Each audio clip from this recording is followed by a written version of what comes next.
Praise the Lord. Hallelujah. യേശുവിനേറ്റവും പ്രിയമുള്ള സഹോദരി സഹോദരന്മാരെ, നേരത്തെ എഴുന്നേറ്റ് ഈ വചനപ്രഘോഷ ശുശ്രൂഷയിൽ പങ്കെടുക്കുന്ന നിങ്ങളെല്ലാവരും കർത്താവ് പ്രത്യേകം അനുഗ്രഹിക്കട്ടെ എന്ന് പ്രാർത്ഥിക്കുന്നു. ഇന്ന് നാം ധ്യാനിക്കുന്നു, പ്രാർത്ഥിക്കുന്നു. ഏത് തിന്മയുടെ ശക്തികളും തിന്മയുടെ സ്വാധീനങ്ങളും അതിനെല്ലാം നമുക്ക് കീഴടക്കാനും മറികടക്കാനും സാധിക്കും. അതിനെപ്പറ്റിയുള്ള ഒരു ചെറിയ ചിന്ത അച്ഛൻ നിങ്ങളുമായി പങ്കുവയ്ക്കാം.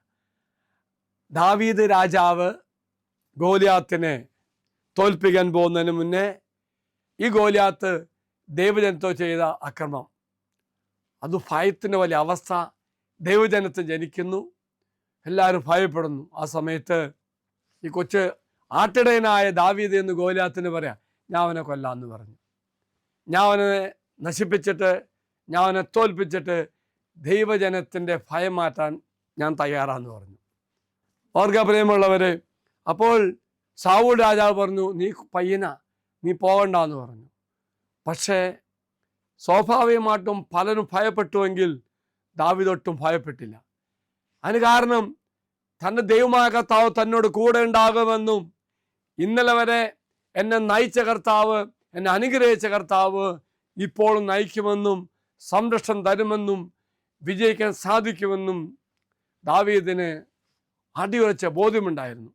1 സാമുവേൽ 17-ാം അധ്യായം 37-ാം വാക്യത്തിലെ ദാവീദിന്റെ വാക്കോർത്തെ, സിംഹത്തിൻ്റെ കയ്യിൽ നിന്നും കരടിയുടെ കയ്യിൽ നിന്നും എന്നെ രക്ഷിച്ച യഹോവ ഈ ഫിലിസ്ത്യൻ്റെ കയ്യിൽ നിന്നും എന്നെ രക്ഷിക്കും എന്ന് പറഞ്ഞുകൊണ്ട് ദാവീദ് ദൈവത്തിലുള്ള തൻ്റെ അചഞ്ചലമായ വിശ്വാസം പ്രകടിപ്പിക്കുന്നു. ഒരു ഇടയൻ എന്ന നിലയിൽ കാട്ടുമൃഗങ്ങളിൽ നിന്നും തന്നെ സംരക്ഷിക്കുന്നതിന് ദൈവം കാണിച്ച മുൻകാല വിശ്വസ്തത അദ്ദേഹം വിവരിക്കുന്നു. കൂടാതെ ഗോലിയാത്തുമായിട്ടുള്ള തൻ്റെ നിലവിലെ സാഹചര്യങ്ങളിൽ ദൈവത്തിൻ്റെ ഇടപെടൽ ആന്ന വിശ്വാസത്തോടുകൂടി ദാവീദ് പ്രതീക്ഷിക്കുന്നു, വിശ്വസിക്കുന്നു. പ്രിയമുള്ളവരെ, ഈ ഒരു അനുഭവമാണ് ദാവീദിന് മുൻകാലങ്ങൾ ഉണ്ടായത്. ഒരു ഇടയൻ എന്ന നിലയിൽ അപകടമായ വന്യമൃഗങ്ങളിൽ നിന്നും, പ്രത്യേക സിംഹങ്ങളിൽ നിന്നും കരടികളിൽ നിന്നും ദാവീദിന് ഭീഷണികൾ നേരിട്ടു. ദൈവത്തിൻ്റെ ഇടപെടലാണ് തൻ്റെ അതിജീവനത്തിന് കാരണമെന്ന് ദാവീദ് ചിന്തിക്കുന്നു. ദൈവത്തിൻ്റെ ശക്തിയും വിശ്വസ്തതയും ഊന്നി പറഞ്ഞു. ഒപ്പം തന്നെ ദൈവത്തിൻ്റെ കരുതലുള്ള വിശ്വാസവും ദാവീദ് ഏറ്റുപറയുന്നുണ്ട്. ആ ഒരു ആത്മവിശ്വാസമാണ് ഗോലിയാത്തിനെ തോൽപ്പിക്കാൻ വേണ്ടി മുന്നോട്ട് പോകുന്ന ദാവീദിന്റെ ജീവിതത്തിൽ സ്വാധീനിച്ചത്. പ്രിയമുള്ളവർ, ദാവീദിന്റെ ശക്തിയുള്ള ദൈവത്തിലുള്ള വിശ്വാസം, ദാവീദിന്റെ വാക്കുകൾ സ്വന്തം ശക്തിയിലോ കഴിവിലോ അല്ല, ദൈവത്തിൻ്റെ ശക്തിയിലുള്ള തൻ്റെ വിശ്വാസത്തെ എടുത്തു കാണിക്കുന്നു. മനുഷ്യശക്തി കൊണ്ട് മാത്രമല്ല, ദൈവത്തിൻ്റെ ഇടപെടലിലൂടെയാണ് വിജയം നേടാൻ സാധിക്കുന്നത് ദാവീദ് തിരിച്ചറിയുന്നുണ്ട്. പ്രിയമുള്ള സഹോദരി സഹോദരന്മാരെ, ഒരു കാര്യം ദാവീദിന്റെ പ്രവൃത്തിയിലൂടെ നമ്മോട് വിളിച്ചു പറയുന്നുണ്ട്.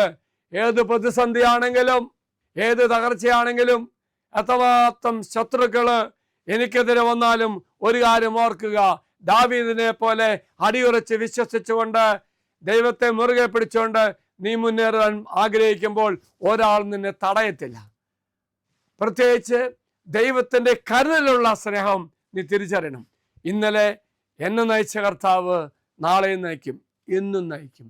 എൻ്റെ ശക്തിയിലല്ല, ദൈവത്തിൻ്റെ ശക്തിയിലും എനിക്ക് വേണ്ടി കാവലേർപ്പെടുത്തുന്ന ദൈവത്തിൻ്റെ സംരക്ഷണത്തിൻ്റെ ഓർത്ത് ചിന്തിച്ചുകൊണ്ട്, എനിക്ക് കാവലേർപ്പെടുത്തുന്ന ദൈവത്തിൻ്റെ സംരക്ഷണം ഓർത്തുകൊണ്ട് ഞാൻ മുന്നേറുമ്പോൾ അത് അനുഗ്രഹമായി മാറും. എങ്കിൽ പ്രിയമുള്ള സഹോദര സഹോദരി, ഈ ദിവസം പ്രഭാതത്തിൽ തന്നെ ദൈവത്തിൻ്റെ സംരക്ഷണ വലയം സ്വീകരിക്കുവാനും ആ വലയത്തിലായിരുന്നു കൊണ്ട് മുന്നേറുവാനും ജീവിക്കുവാനും ദൈവം നമ്മെ സഹായിക്കട്ടെ എന്ന് പ്രാർത്ഥിക്കുന്നു.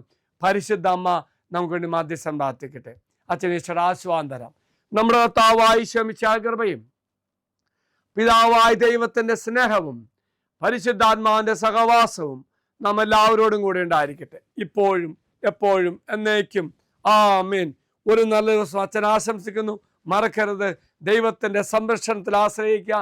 ദൈവം തന്ന കരുതലിന്റെ സ്നേഹം സ്വന്തമാക്കി മുന്നേറുവാൻ ദൈവം നിങ്ങളെ സഹായിക്കട്ടെ. Praise the Lord.